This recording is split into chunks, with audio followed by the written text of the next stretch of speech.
C'est la rentrée des classes, nouveau cartable, nouveau cahier, nouveau livre à recouvrir.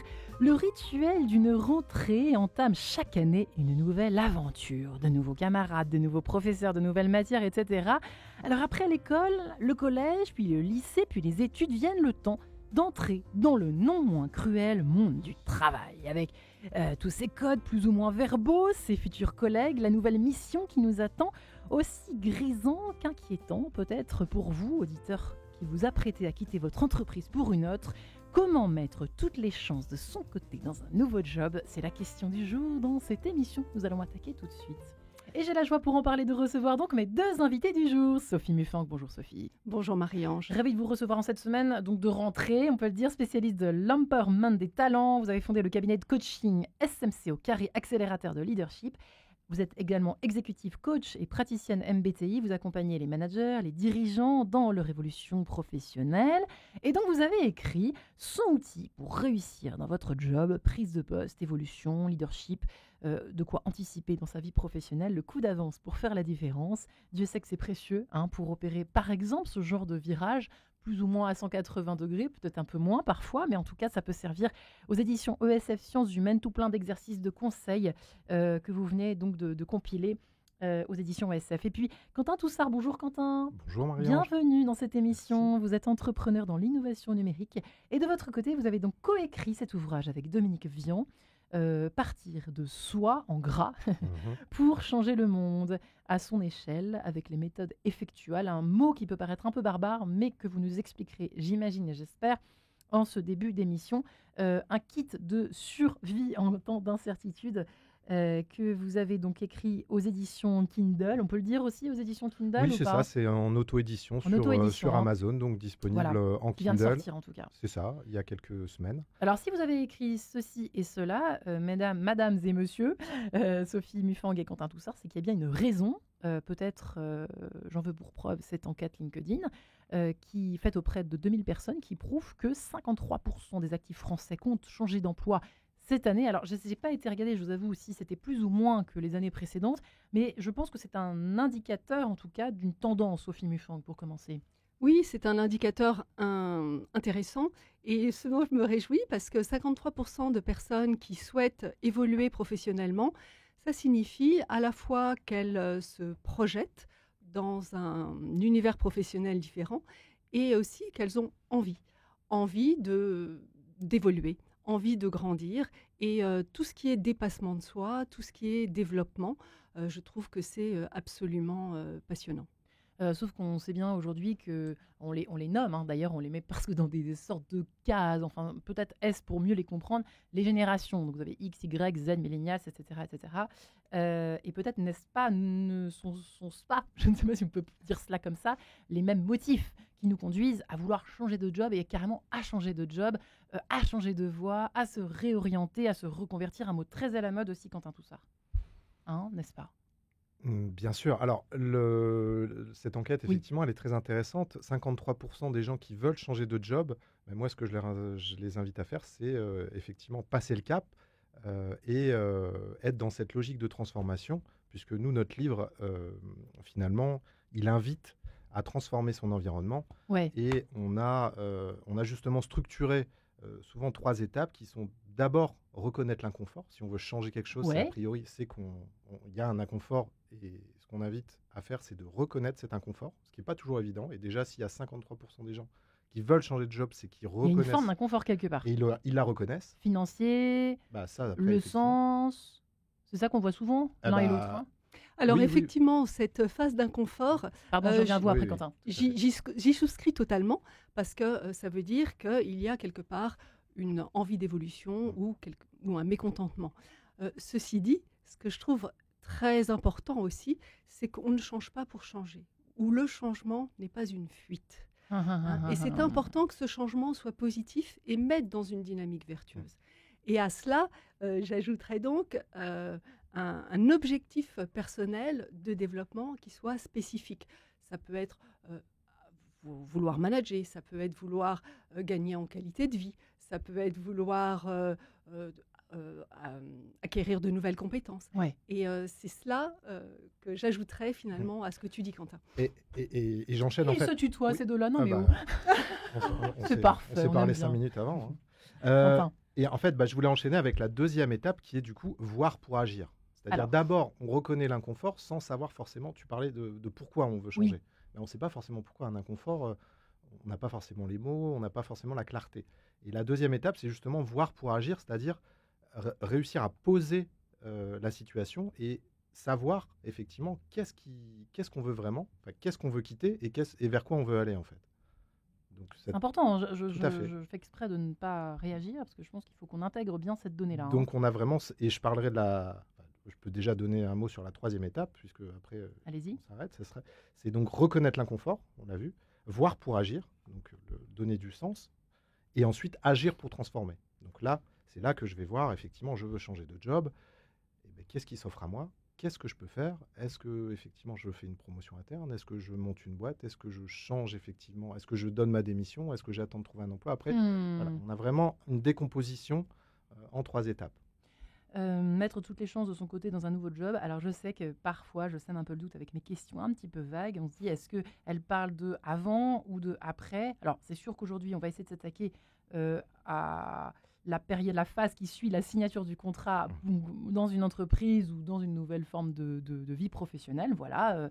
Tout à fait être entrepreneur aussi. Hein, c'est un job comme les autres au fond. Mais Sophie Mufang, juste avant justement de nous attaquer à cela, qu'est-ce qu'il ne faut surtout pas faire? On l'a un peu dit, mais il y a vraiment, est-ce qu'il y a des black points, quoi, des choses à ne surtout pas faire pour quitter l'enjeu de quitter une entreprise pour en retrouver une autre, en découvrir une autre? Qu'est-ce qu'il ne faut surtout pas faire? Veiller à ne pas faire. Qu'est-ce qu'il faut surtout pas faire? C'est ne pas écouter les signaux que notre corps nous envoie. À savoir que quand on va travailler tous les matins avec une espèce de boule au ventre, ou quand on préfère passer toutes ses journées chez soi en télétravail parce qu'on n'est pas à l'aise avec le fait de retrouver ses collègues en entreprise, ça, c'est à éviter. On a un corps qui est un outil ou une caisse de résonance extraordinairement formidable et pertinent, et donc écoutons-le. Chacun, on somatise de façon différente. Ça peut être la gorge serrée, ça peut être des picotements dans les membres. Donc, le corps qui bat la chamade. Le corps qui bat la chamade, etc. Eh bien, surtout, soyez attentifs à tous ces signaux-là parce qu'ils disent quelque chose. Et le corps est tellement puissant, en définitive, que si on n'écoute pas les signaux qu'il nous envoie, eh bien, il va se manifester de façon de plus en plus forte, de façon de plus en plus prégnante. Donc, plus on les écoute en amont, plus on est capable de les gérer et plus finalement c'est vertueux. Donc ça, ce serait vraiment mon conseil. D'accord. Au-delà de on ne change pas parce qu'on est mécontent, hein, écoutez les signaux et essayez de comprendre ce qu'ils nous en disent et de les transformer pour en faire quelque chose d'utile. Identifier l'inconfort ou le mécontentement, je pense, Quentin, que ça, c'est quand même crucial. Hein. Juste pour terminer sur cette question, attention, avant de quitter un job, à ne pas faire n'importe quoi, n'importe comment et pour n'importe quelle raison. Si j'ai bien compris, en vous entendant vous deux en cette introduction. Alors nous, de façon générale, reconnaître l'inconfort, on va regarder en fait comment poser vraiment un problème et essayer de l'analyser, puisque l'inconfort vient en général d'un problème. En fait, on a redéfini un petit peu la notion de problème. Ouais. Parce qu'en Il en fait, faudrait des tomes déjà. mais déjà, non. En fait, on a regardé la définition dans le Robert. Il s'agit d'une difficulté qu'il faut résoudre pour obtenir un résultat. Situation instable ou dangereuse exigeant une décision. Et en fait, nous, ce qu'on dit, c'est un problème, c'est une situation perçue, puisqu'il y a bien une perception, hein, le corps, qui incite à se positionner par une décision.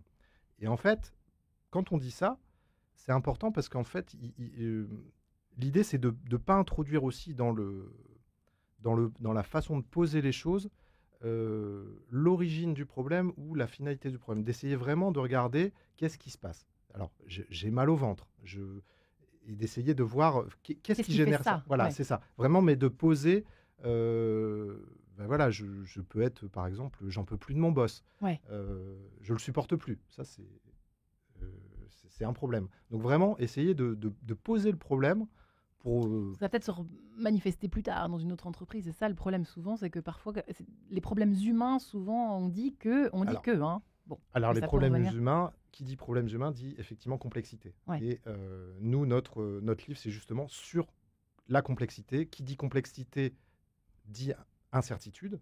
Et qui dit incertitude, effectivement, dit quelle posture pour savoir justement gérer Alors, ça y est, la posture, justement, parfait. Vous m'avez une transition parfaite, cher Quentin, pour attaquer un nouveau job. Nous y sommes. Ça y est, le contrat est signé. Ma foi, on a fait un petit peu l'analyse et l'étude qu'il fallait nécessaire pour que ce nouveau job soit signé, enfin qu'on parte vers de nouvelles aventures dans cette nouvelle entreprise ou dans cette nouvelle voie.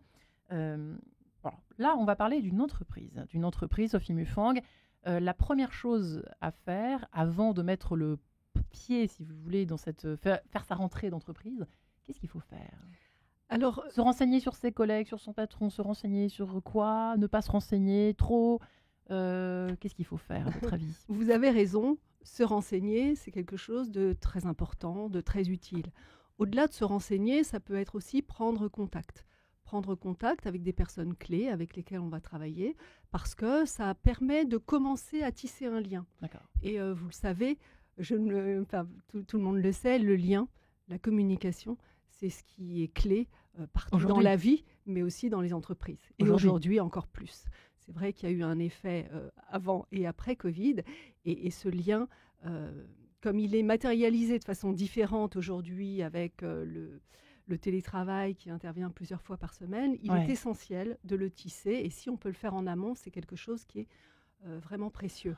Ce qui fait partie des soft skills. Ce qui fait partie des soft skills. Et c'est vrai que j'aimerais qu'on en reparle tout à l'heure des soft skills. À la fois le savoir-être et à la fois ce qu'on peut appeler aussi les compétences professionnelles relationnelles. Donc on y reviendra probablement tout à l'heure. Parce que ça s'appelle comme ça. Oui, ça s'appelle comme ça également. Jamais il y a 50 ans ça aurait pu exister. Vous voyez, c'est ça que je trouve assez intéressant. Hein. Complètement, Marie-Ange, c'est une évolution qui date, on va dire, du 21e siècle et qui est complètement clé dans les entreprises parce que ce sont des hommes et des femmes qui travaillent ensemble et plus ils vont se sentir bien et être à même de communiquer correctement entre eux, plus les relations sont vertueuses et plus le travail est agréable et efficace. Quentin Toussard, premier conseil avant d'attaquer le jour de la rentrée dans sa nouvelle entreprise. Alors, premier conseil, j'espère que j'aurai l'occasion de développer un petit peu plus les principes qui sous-tendent ce qu'on dit, donc les principes de l'effectuation, qui regardent comment en fait agissent les entrepreneurs en incertitude. Parce que en fait, le conseil, ce serait d'aborder, il y a le deuxième principe qui est le principe de perte acceptable. En fait, l'entrepreneur, quand il est dans une situation d'incertitude, il ne raisonne pas avec ce qu'il peut gagner, puisqu'il ne le sait pas, il raisonne avec ce qu'il peut perdre. Et en fait, j'en viens au conseil concret, c'est en abordant un nouveau travail, en fait, il faut peut-être aussi l'aborder en ayant en tête ce qu'on est déjà prêt à perdre et potentiellement qu'on peut déjà ne pas réussir cette période d'essai, en fait, pour vraiment... Moi, j'aurais pensé l'inverse, moi. Mais oui, on pourrait penser l'inverse, parce qu'en général, on n'a pas envie de penser à quelque chose de négatif. Pas du tout. Mais en fait, si on se dit, j'aborde de façon sereine cette période d'essai, ce nouveau job, et de toute façon, je suis prêt à perdre 2 mois, 3 mois, 4 mois, et c'est déjà intégré, et bien finalement, je me mets beaucoup moins de pression. Voilà. Dites donc, intéressant ce petit conseil en ce début d'année. Enfin, j'en attendais des conseils ce matin, mais voilà, c'est très concret, Sophie Mufang. Alors, si je peux rebondir par rapport à cette notion de perte, ce qui me semble essentiel aussi avant de prendre de nouvelles responsabilités. Vous êtes d'accord d'abord ? Oui. Alors, moi, pas forcément, mais c'est complémentaire justement, parce que tout à l'heure, vous disiez, je suis spécialiste de l'empowerment des talents. Qu'est-ce que ça veut dire ? Je mets tout mon énergie en œuvre pour participer au développement du potentiel des individus qui sont en face de moi. Alors, je suis obligée de faire une petite parenthèse. Il se trouve que ma vision des choses a totalement changé lorsque j'ai eu la chance de vivre aux États-Unis pendant 8 ans. Là, il y a eu un déclic extraordinaire, c'est que j'ai vécu quelque part, ça fait un peu tarte à la crème, mais ce rêve américain, à savoir que tout est possible. Ouais. Et donc, ce que je vais favoriser, moi, dans cette dynamique d'empowerment, c'est la possibilité d'y arriver. Et donc, De se donner du courage. de c'est se ça donner du La courage et de confiance. puiser en soi les ressources, l'énergie et l'envie qu'on met en œuvre pour obtenir sa réussite. Et c'est en cela que ça peut être complémentaire par rapport à Oui. ce que tu dis, Quentin. Ah oui, c'est pas du Peut-être tout en amont. incompatible. Peut-être en amont, effectivement. Une fois Peut-être qu'on a pris conscience en de ses amont. qualités, de ses talents, hop, on passe à la case. Alors attention maintenant, passe-moi à l'attaque. Quelles sont les limites aussi qu'est-ce que je veux pas dépasser en fait. Même ça peut être aussi, voilà, quel engagement. Quentin, est-ce que ça sous-entend qu'on est forcément déçu finalement quand on arrive, attaquons notre sujet au fond, on a forcément, passe comme dans l'amour et comme dans toute forme de nouvelle Il aventure, y a forcément il y a une une idée, déception, il y a hein. une idéalisation, Idéalisation. forcément. Donc on va idéaliser On quelque passe pas de chose. l'enfer au paradis, ça a été une hérésie. Non, mais on va forcément idéaliser et donc on va revenir sur Terre effectivement avec des choses qu'on n'avait pas prévues, avec des choses effectivement,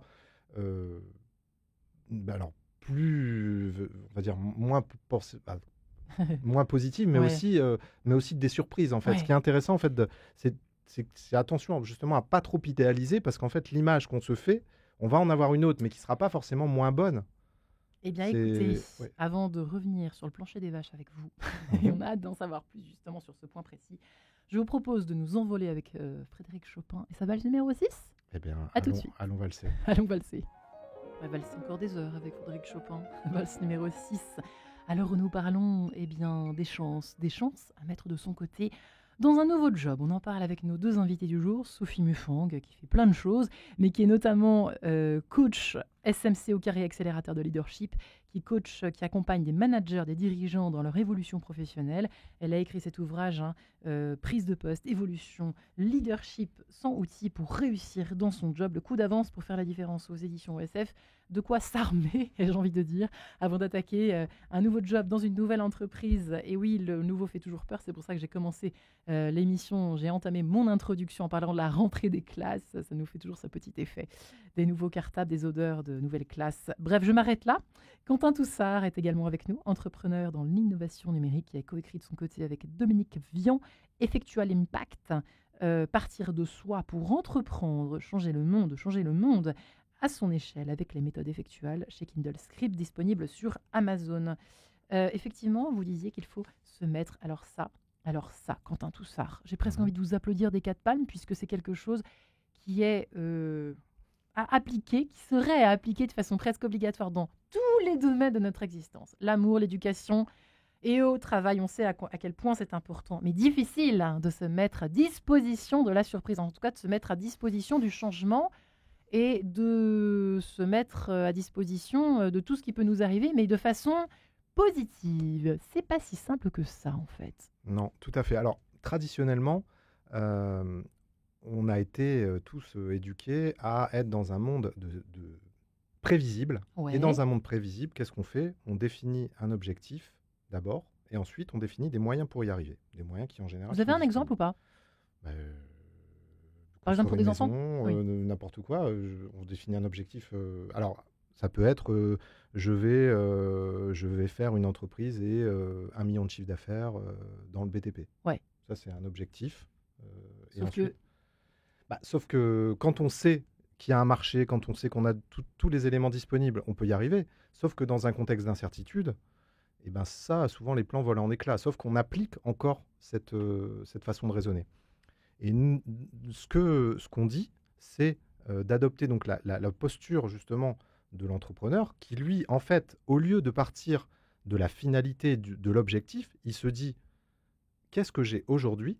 Ouais. Quels sont les moyens dont je dispose? Qu'est-ce qui est certain dans un monde incertain? Ouais. Et qu'est-ce que je peux faire avec ça? Comment je peux les assembler? Et alors, ce qui est certain, c'est notamment qui je suis, qui je connais, qu'est-ce que je sais faire, par D'accord. exemple. Ouais.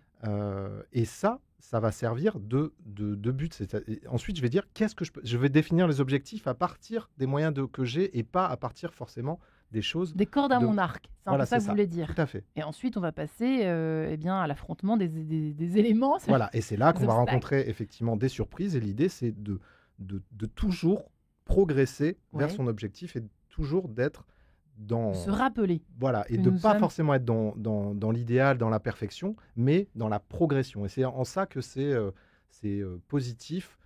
C'est même une forme de philosophie qu'on a appelée l'idéalisme pragmatique. Mmh. Mais qu'il y a un mot idéalisme quand même dedans. Tout à fait. Mais il y a pragmatique, alors ça Tout à va. fait. C'est ça. Vous pouvez rester. Sophie, que diriez-vous sur ce point-là? Il me semble important d'évoquer cela, non? Le rapport au réel, en fait. C'est hein, une très fois de important plus. d'évoquer ça. Alors, à la fois, je suis en ligne avec ce que tu dis, Quentin, et à la fois, j'y apporterai quelques nuances. Alors, Mhm. À savoir que les objectifs en coaching, on travaille beaucoup par objectif. Parce que ce qui est important, justement, c'est de se fixer un cap. À la différence de ceux que tu peux évoquer, les objectifs qu'on se fixe, ce sont des objectifs, j'allais dire, concrets, accessibles et à notre main. Gagner 1 million de chiffre d'affaires, c'est pas à notre main.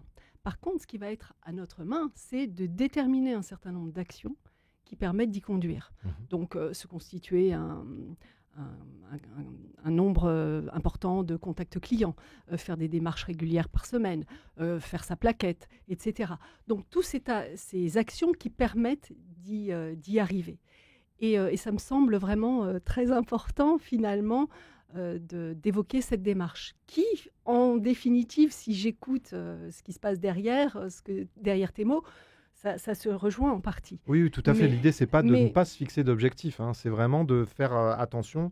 euh, Alors, déjà, quand on se fixe des objectifs, finalement, on se fixe quelque part des œillères. Puisqu'on tout objectif que ce soit. Alors, quand on est entrepreneur, de réussir à faire un bon chiffre d'affaires. Quand on est salarié, eh bien, d'arriver à s'intégrer, on va en parler dans quelques secondes, dans l'équipe, parce qu'aujourd'hui, ça compte énormément.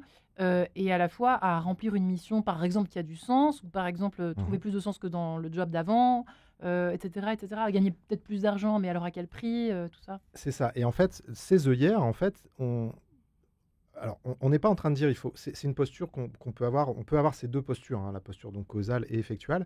L'idée, c'est juste que quand on a ces œillères fixées sur un objectif, eh ben, on n'est pas attentif aux moyens qui sont là dans le présent et qui Ça, vous êtes en pourraient, train de nous dire. c'est ça, et qui pourraient nous permettre éventuellement de faire autre chose. C'est juste l'attention aux moyens Donc, par exemple, qui sont là aujourd'hui. donc voilà, j'arrive dans ce sens de près, je rêve, je nourris le rêve. Alors, soit de gagner plus d'argent, mais sans trop en faire plus qu'avant, ou bien d'avoir une...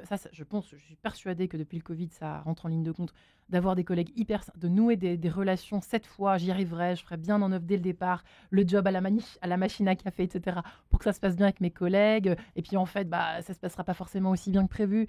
Est-ce que je me trompe pas? C'est bien ça, tous les objectifs confondus qu'on peut se mettre en tête en attaquant un nouveau job.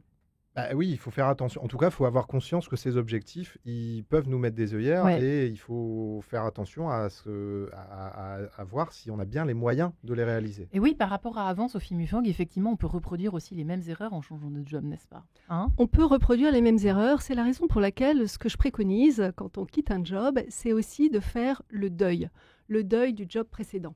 Dans ce deuil, on fait un état des lieux assez détaillé de ce qui vous a plu. Ouais. Si c'était les relations avec les collègues, si c'était le fait d'avoir une mission intéressante, si c'était les temps de trajet qui étaient favorables, etc. Et puis également de lister ce qui vous a déplu.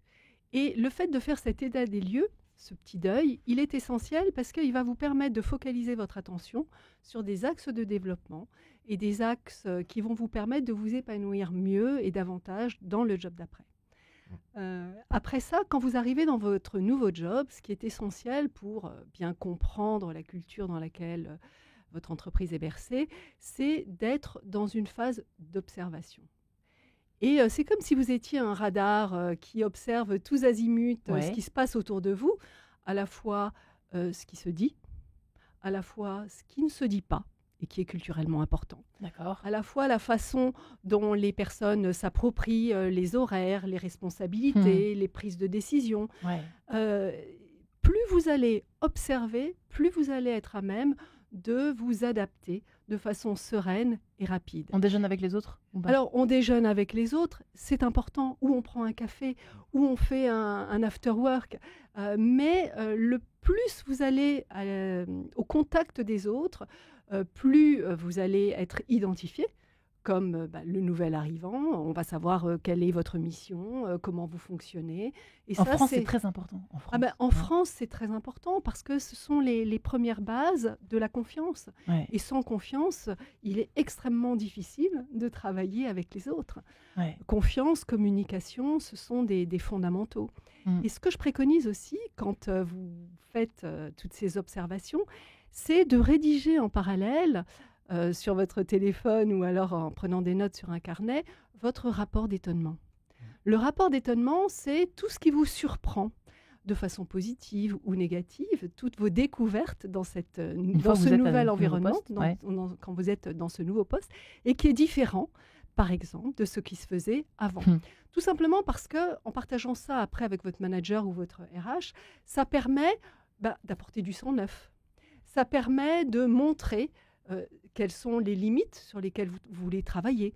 Et c'est quelque chose qui est gagnant-gagnant, en fait, à la fois pour vous, vous intégrez plus rapidement, et à la fois pour l'entreprise, qui a votre apport de sang neuf et de vision de quelqu'un qui vient de l'extérieur. Alors, on sait qu'il y a des codes en France très particuliers, très précis. Quentin, tout ça pourrait vous répondre à cette question. Vous savez, partir tôt, tard, faire... ça reste important aujourd'hui ou pas?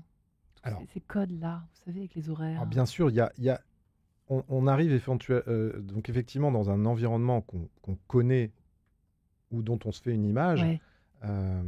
Et donc, il y a cette culture à laquelle, à la fois, il faut se conformer, Adhérer un peu. adhérer et se Mm. conformer, mais on attend aussi de pas forcément purement rentrer dans le moule. Donc, on attend aussi, quand on rentre dans une Pas trop entreprise, vite. d'être Ouais. d'être aussi dans cette posture de transformation. En D'accord. fait, on est confronté en permanence et de beaucoup dans l'entreprise à toutes ces injonctions paradoxales, en fait.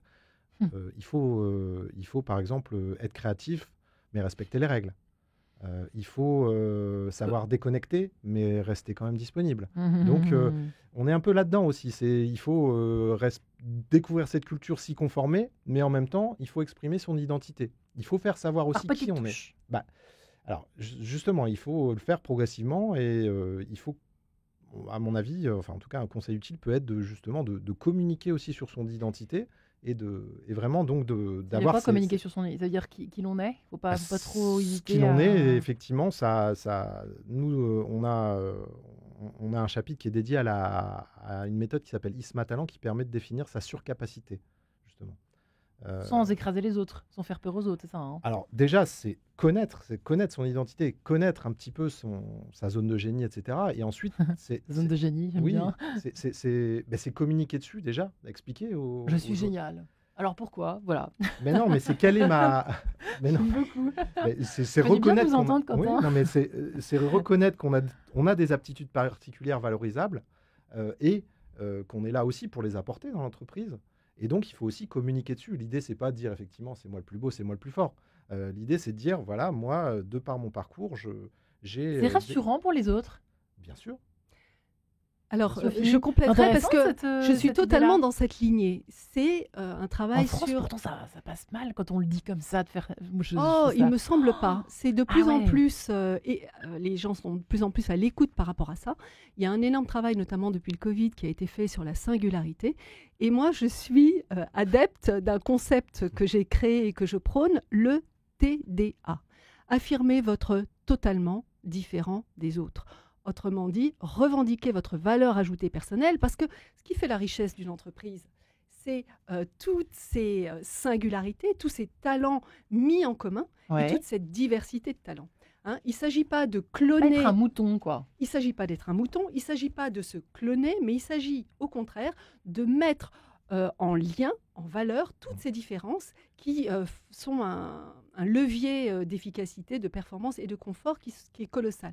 Pour rebondir sur ce qui avait l'air de vous étonner, Marie-Ange, à savoir le génie, la zone de génie. Ouais. Il y a une citation, moi, que j'aime énormément de Einstein, c'est « Tout le monde est un génie ». Sans Mais blague. si on juge un poisson sur sa capacité à grimper à un arbre, il passera sa vie à croire qu'il est stupide. C'est beau ce que vous dites. C'est à la fois. Einstein. Et Einstein a des pensées extraordinairement puissantes et, Génie, tout génie qu'il était. et imagées. Et donc, c'est ça. Ce qui est essentiel, c'est que vous fassiez chacun un état des lieux de votre totalement différent des autres. Ce que je préconise, moi, c'est que vous choisissiez 3 adjectifs qui vous définissent véritablement dans votre unicité. Ça peut être un talent, ça peut être une passion, ça peut être une compétence. Et quand je fais ces ateliers avec des 8, 10, 15 personnes, ce qui est amusant et fondamental, c'est que chacun arrive avec 3 adjectifs qui sont finalement le cœur de leur singularité. Et c'est ça qu'il faut valoriser en entreprise. Ils en prennent conscience parce qu'au départ, quand on dit tiens, vous avez chacun d'entre vous 2 talents. C'est drôle parce que c'est vraiment une tradition judéo-chrétienne, peut-être. Dit-on, entend-on ici, en quête de sens et ailleurs, mais de surtout pas se mettre en valeur, de dire non, moi je ne vaux rien, etc. Quentin. Mais en fait, c'est pas les Américains ont quelque chose d'assez positif. Il y a aussi des choses sur les talents dans la parabole des talents, absolument. Et oui, pas l'enterrer ce talent-là. Tout à fait. Ces 3 talents-là. Alors, est-ce que je peux juste... Je te laisse terminer ou parce que en fait, j'aimerais bien raconter... Non, je m'adresse à vous, là. Alors, non, parce que je regarde... je regarde Sophie. Parce qu'en fait, Dominique a donc développé une méthode pour définir cette surcapacité. Et en fait, je rebondis parce que j'avais du mal à me retenir, justement, parce qu'il faut que je raconte ça. En fait, la façon dont c'est fait, c'est que ça aide à définir, à passer de comment je suis perçu à je connais ma place dans la société. Alors, comment on fait ça ? En fait, on va demander des lettres. À des gens qui nous connaissent, qui décrivent justement nos qualités et nos centres d'intérêt. 4 ou 5, 3, 5. Moi, je l'ai fait moi-même. Je vous dirai ce que c'est ma surcapacité. Je peux l'affirmer. Donc, 3 lettres, on demande à 3 ou 4 amis, 3 proches ou 4 proches. Voilà. Et de ces lettres, en fait, on va donc extraire ce qu'on appelle des unités de sens. C'est effectivement peut-être, il est curieux, il entraîne les gens derrière lui. On va compter tout ça. Et en fait, on va avoir un nombre de répétitions, une sorte de force sur certains éléments. Et ensuite, on va relier ces éléments entre eux en disant qu'est-ce qui sert à quoi. Donc en fait, ça, c'est... Qu'est-ce qui sert à quoi ? Qu'est-ce qui sert à quoi ? Et donc tout ça, ça va définir ce qu'on appelle des super talents. Et tout ça va converger vers la définition de la surcapacité qui est, attention, qui est une façon aussi en plus intersubjective parce que ça veut dire que c'est comme ça que je suis perçu. Ça veut dire que c'est à la fois comment je suis perçu, mais quelles sont aussi les choses pour lesquelles je suis reconnu. Eh bien, vous nous raconterez en quoi vous êtes surcapable. C'est ça. Dans quelques instants, juste après cette interview. On est tous surcapables. De Laurent Sane. Ah, merci beaucoup. Je le prends comme un compliment. À tout de suite. C'est un virus, paraît-il. Laurent Sane sur Radio Notre-Dame. Alors nous parlons de job, de nouveaux jobs, de nouvelles entreprises, comment mettre toutes les chances de son côté pour affronter cette nouvelle aventure. Et j'ai envie de dire en cette rentrée, Sophie Mufang et Quentin Toussard sont avec nous. Je rappelle simplement au milieu de cette émission vos 2 ouvrages respectifs. Du côté de Sophie Mufang, 100 outils pour réussir dans votre job, prise de poste, évolution, leadership, le coup d'avance pour faire la différence aux éditions ESF Sciences Humaines. Et Quentin Toussard, qui a de son côté publié, qui est entrepreneur avec Dominique Vian, Effectual Impact, sortir de soi, je ne sais pas pourquoi j'ai envie de dire ça à chaque fois, partir de soi pour entreprendre, de changer le monde à son échelle avec les méthodes effectuales, aux éditions Kindle Scribe, à découvrir sur Amazon. Voilà de quoi nous nourrir en ce début d'année. Nous étions en train d'évoquer les cordes à nos arcs, que nous ignorons bien souvent, Sophie Mufang et Quentin Toussard. Quentin, oui, c'est pas une mince affaire de s'arrêter là-dessus, parce que j'ai l'impression, je pensais pas qu'on allait s'arrêter aussi longtemps dans cette émission là-dessus, mais ça prouve bien que c'est clé quand même, cette histoire de prise en considération de tout à fait. Nos limites et nos talents. Et se transformer, c'est quand même aussi un peu sortir de soi. Ah, merci, je ne chante pas. Quentin.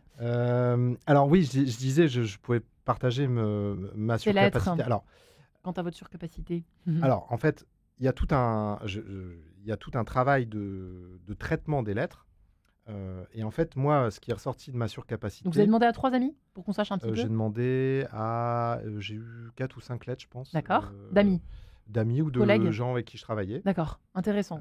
Ouais. Et donc, ils ont décrit effectivement comment... donc, quelles étaient mes qualités et quels étaient mes centres d'intérêt. On n'est que dans des choses positives. Et alors ?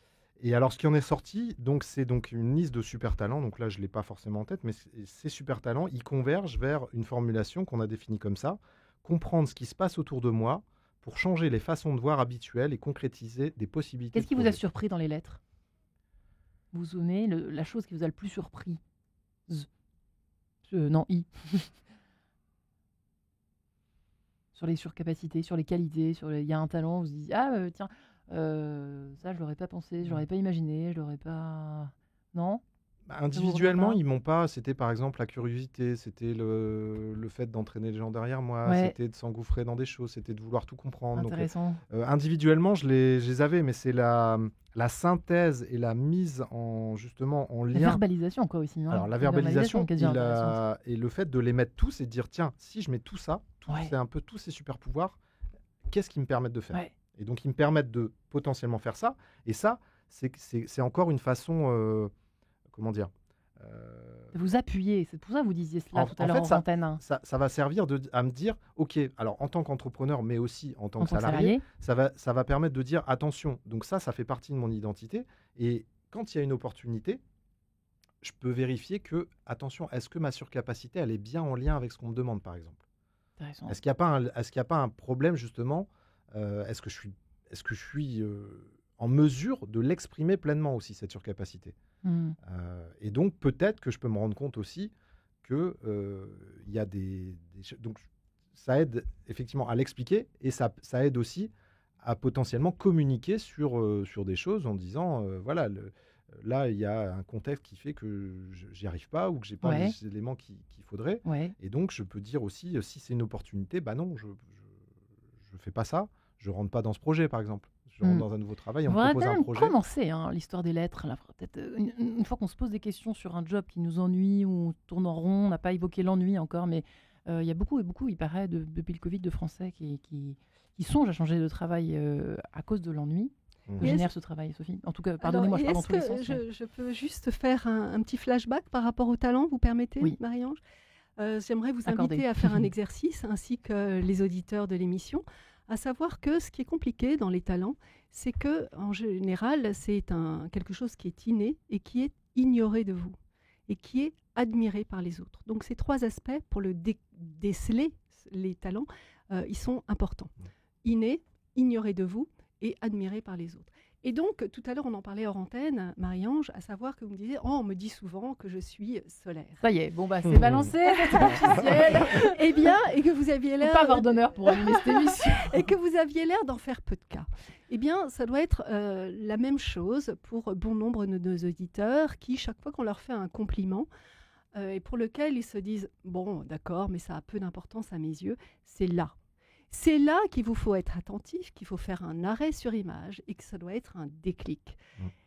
Prenez ce compliment pour tout ce qu'il a de valorisant et appuyez-vous sur cette ressource, sur ce socle, parce que c'est là un véritable talent que vous avez. Alors dans votre émission « Enquête de sens » en 2 mots, moi je dirais « enquête » en un seul mot, de sens. Menez une enquête pour vous découvrir vous-même. Menez une enquête sur votre TDA, votre totalement différent des autres, sur votre valeur ajoutée, sur vos talents, sur vos passions, sur vos compétences. Parce que c'est ce qui va vous permettre de vous donner envie, de nourrir de l'enthousiasme pour vous projeter dans votre nouvelle aventure professionnelle. Et en en faisant des sortes de liens, un peu comme une petite toile d'araignée que nous tisserions finalement, si l'on en croit ce que vient d'évoquer tout à l'heure à l'instant Quentin Toussard, autour de l'accumulation, c'est-à-dire que c'est bien de prendre, alors voilà, je suis par exemple, je sais pas, je suis curieux, comme vous l'avez dit Quentin, j'aime bien me tourner vers, je me rends toujours disponible pour les autres. La plupart du temps, c'est ce qu'on me dit en tout cas. Même moi, si je vois pas tellement mon côté serviable ou voilà, même mon côté charitable, pour employer un langage de la maison. En fait, il faut les mettre en lien. C'est cela. Vous êtes d'accord tous les deux pour dire ça, pour en faire une sorte de miel productif sur lequel s'appuyer pour performer. Affreux ce mot, mais bon, voilà, au travail. Oui, ce qui va, tous ces talents. Ce qui est formidable, c'est qu'il ne vous coûte aucun effort. Et étant facile, faire de l'effort sur autre chose, il nous permet de faire de l'effort sur autre chose. Et ça vous permet de rayonner sans dépenser trop d'énergie. Ouais, c'est intéressant. Et c'est ça qui permet finalement de vous épanouir dans votre job et d'être plus à l'aise dans la communication, plus à l'aise dans vos missions. Plus vous allez mettre vos talents et vos passions au service de votre job, eh bien, plus ça va être source de bien-être et d'équilibre. Ouais, Quentin, c'est vrai tout le temps ou pas? Alors, je voulais rebondir parce qu'on a une formule, nous, dans le livre, où on a mis se sentir utile, légitime et motivé grâce à une concordance entre perçu, ressenti et attendu. Donc, en fait, c'est vraiment effectivement important parce qu'il y a ce qui est perçu, ce qui est facile à faire et ce qui a de la valeur, ce qui contribue. Donc, ce qu'on attend dans l'entreprise, c'est aussi ce qui a de la valeur. On produit de la valeur ajoutée. Oui, tout à fait. Donc, Alors, voilà, quand on a ça cela qui est... Eh ben, on fait ça... On connaît sa surcapacité et puis on fait en sorte de l'exprimer. Il faut que ça produise une certaine forme de valeur, effectivement. Tout à fait. Vous avez un exemple ou pas? Je suis désolée, mais soyons un peu concrets pour nos auditeurs. L'histoire, vous avez parlé de se rendre utile. Admettons, dans une nouvelle entreprise, quelle qu'elle soit, ça fonctionne. Alors, il faudrait prendre un exemple concret. Il faudrait avoir une surcapacité. Là, j'ai pas forcément d'exemple en tête comme ça. Après, par exemple, moi, comment je fais ça? J'ai fait ce livre, par exemple, qui me permet j'entreprends des projets grâce aux méthodes effectuelles. Je change les façons de voir habituelles. Je le fais à travers ce livre. J'ai concrétisé un projet de livre. Donc, il faut voir effectivement en fait comment on traduit cette surcapacité en projet. Est-ce que si je suis donc alors là tu disais solaire, j'ai un peu de mal à le faire en live avec écouter les personnes, par exemple. Alors j'écoute les personnes et le sens de l'écoute est effectivement est solaire. Effectivement, est-ce que c'est pas un bon job que d'être animatrice radio? Oh, bah écoutez, ma foi, j'y reste. Hein. Est-ce que c'est pas une bonne forme d'épanouissement et d'expression de la surcapacité? Ça semble bien. Et par exemple, on parlait tout à l'heure, c'est vous qui l'évoquiez, du terme de posture. Et ce terme de posture, pour embrasser un nouveau job, me semble complètement essentiel. Et dans posture, j'entends par là toutes ces petites choses qui font que vous êtes perçu d'une certaine façon par votre environnement. Et ce qui va être intéressant, c'est d'aligner les deux. C'est-à-dire aligner l'image que vous avez de vous, ce travail sur le TDA que vous avez pu réaliser, et aligner l'image ou l'impact que vous faites sur les autres. L'image que les autres, la perception que les autres ont de vous. Et c'est ce qu'on évoquait tout à l'heure. Et en coaching, finalement, ce qu'on cherche à faire, c'est de faire en sorte que les talents perçus par les autres et puis votre propre singularité coïncident. Parce que ce qui va vous permettre d'être à l'aise dans votre job et puis d'inspirer aussi les autres, c'est le fait d'être authentique, c'est le fait d'être... C'est vrai qu'il y a un vrai débat là-dessus. Il y a un vrai débat. Faut-il être soi ou pas? Et oui, mais de plus en plus, c'est important d'être soi, parce que si on n'est pas soi, à la fois on se rend malheureux, et ça, à plus ou moins long terme, on le paye. Forcément ou pas? Ça, c'est vrai, ça. Forcément malheureux en n'étant pas soi. Il me semble que, notamment pour les générations X, Y et Z, il y a un changement majeur de ce côté-là. Puisqu'il y a une revendication au fait d'être soi, de s'épanouir dans son job. Donc je disais alignement de soi, alignement par rapport au regard des autres et alignement par rapport aux nouvelles responsabilités que vous avez. Il peut y avoir des codes vestimentaires, il peut y avoir des codes de langage, il peut y avoir des codes prêtez attention à tout ça, culturels en termes d'horaire. On en parlait tout à l'heure. Est-ce qu'il y a pause déjeuner, pas pause déjeuner, collective, individuelle? Est-ce qu'on se reconnecte le soir ou pas? Est-ce que le week-end, on a le droit à une déconnexion totale? Tout ça, il y a un certain nombre à la fois de dits et de non-dits dans les entreprises et c'est important que d'arriver à les décoder. Et le small talk en fait partie également. Vous savez ce qu'on appelle le small talk, c'est-à-dire la discussion entre les portes. On va voir soit N+1, soit N+2, son patron, ça dépend de la taille de l'entreprise, ses collègues, etc. C'est un temps qui est important, Quentin Toussard et Sophie Mufang, c'est quelque chose d'important. Alors le small talk, c'est quelque chose qui est absolument essentiel. Et avec le Covid, vous avez bien vu quand on était tous en remote, on pâtissait de ce manque. À la fois on en pâtissait et à la fois il y a beaucoup d'entreprises ou de managers qui ont pris l'initiative de commencer chaque réunion le matin par la météo. Quelle est la météo intérieure du jour de chacun d'entre vous? Alors, aujourd'hui, je suis gris, je me sens pas très en forme. Aujourd'hui, je suis vraiment. Ça ouvre une petite porte, ça ouvre des portes et ça permet donner quelques clés qui permettent de décoder chaque personnalité. Ouais. Parce que le rôle d'un manager, c'est ça aussi, accompagner la montée en puissance de chacun des collaborateurs dont votre il a la talent. charge. J'en suis sûre, Quentin, tout ça. Vous emmenez les autres derrière vous. Alors, Aurait dit vos il paraît amis. d'après les lettres. Je voulais rebondir pardon. sur le. Je vous égare. Sur, je vais retrouver sur Le l'aspect small talk et oui, tout ce le qui est, small talk, c'est important parce que je crois qu'on n'a pas dit le mot à l'antenne, mais on a parlé de l'intersubjectivité. L'intersubjectivité, vous en avez En parlé. fait, l'intersubjectivité, c'est justement aussi c'est la vérité qui va émerger, la vérité relative à un groupe. Donc en fait, si on est dans la subjectivité, on va se dire, tiens, lui, ok, je perçois qu'il y a des tensions entre là et là. Ouais. Mais si on voit qu'il y a quelque chose qui émerge entre plusieurs personnes et Ouais. que les gens sont d'accord sur quelque chose, ça va être une vérité intersubjective. Et ça va avoir beaucoup de valeur. Donc cette intersubjectivité, parce qu'il faut la comprendre et il faut D'ailleurs, peut-être se mettre d'accord sur une nouvelle idée, sur un nouveau projet. sur une image en fait de l'entreprise, sur ses codes, sur peut-être qu'il y a effectivement des codes mais qui sont mal vus. Ah, on nous demande ceci, mais moi j'en ai marre. Donc ça va permettre d'avoir la vérité subjective d'un code, par exemple, d'un code de conduite qu'on donne avec, par exemple, des salariés que ça embête de faire. Ouais. Ça Ça va peut être- s'arrêter ça sur va être ce genre de conversation. Vous croyez que ça peut cesser une série de codes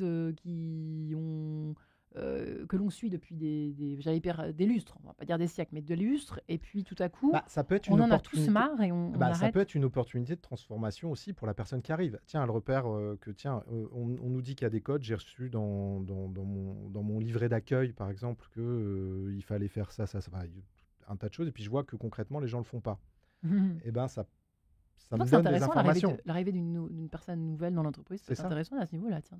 À tous les niveaux. Hein. Et puis la crise du Covid a joué un rôle complètement majeur par rapport à beaucoup de changements. Je pense à des changements qui sont simples mais quand même hyper parlants. Les codes vestimentaires ont énormément évolué en entreprise. Il n'y a jamais eu autant de baskets, de jeans et C'est de vrai. t-shirts. Le pour aller casual a travailler. gagné Le casual du a terrain. complètement gagné du terrain. Ce qui a gagné aussi et qui est irréversible, c'est le télétravail à raison de 2 jours par semaine pour les personnes Oui. qui peuvent en bénéficier. Tout ça, c'est des changements majeurs. Mais pour arriver à créer aussi des changements en interne, peut-être que tu l'évoquais, Quentin, ce que je préconise, moi, quand on est manager et qu'on a envie de faire bouger aussi les lignes et de prendre la température de ce que ressentent ces équipes, c'est ce que j'appelle des réunions créatives. Et dans ces réunions créatives, tout le monde est au même plan. La voix de chacun est importante. Ça nous a déjà été dit. Hein, c'est très Ah oui. important, j'ai l'impression d'évoquer cela, puisque Ouais. c'est quelque chose à généraliser en France, j'ai l'impression. Quelque chose à généraliser à la fois pour libérer la parole, à la fois pour créer un climat de confiance et à la fois pour avoir des idées neuves. Eh bien, je vous remercie infiniment l'un et l'autre. Sophie Mufang, merci. Votre livre, je le rappelle, 100 outils pour réussir dans votre job aux éditions ESF Sciences Humaines et Quentin Toussard. Merci également, Quentin. Merci, Effectual Marion. Impact, sortir, partir de soi pour entreprendre de changer le monde chez Kindle Scribe. Sur Amazon, merci infiniment, chers amis. Et puis, bonne chance, bonne route vers ce nouveau job qui vous attend, auditeurs concernés par la question. Un grand merci. Merci.